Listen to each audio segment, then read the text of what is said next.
The debate over whether to create a state-run health insurance exchange returns to the State House and brings with it dozens of people to testify and share their opinions. Mike Sharp has more from inside the State House. That's right. Debate went on for nearly 4 hours today in the Lincoln Auditorium at the Idaho State House, and people from both sides of the issue weighed in on what could end up being the most hotly debated issue of the entire legislative session.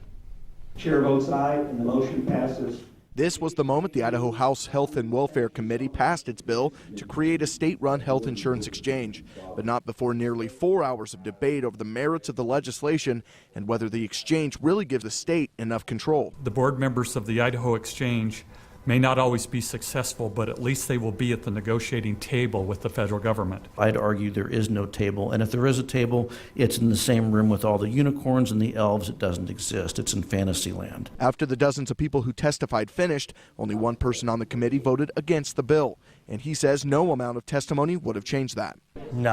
No, the bill, in my opinion, just isn't what it's presented to be. It's a private exchange. It's not a state exchange.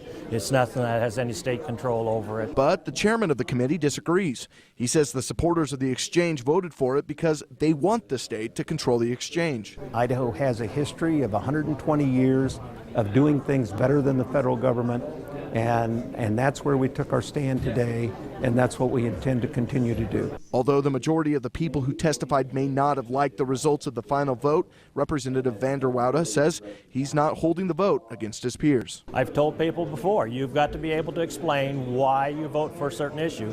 Don't do it because somebody else told you. Now, with the bill headed to the House floor, the supporters will get their chance to explain themselves, as they hope the bill gets at least 36 votes. I think it's extremely important.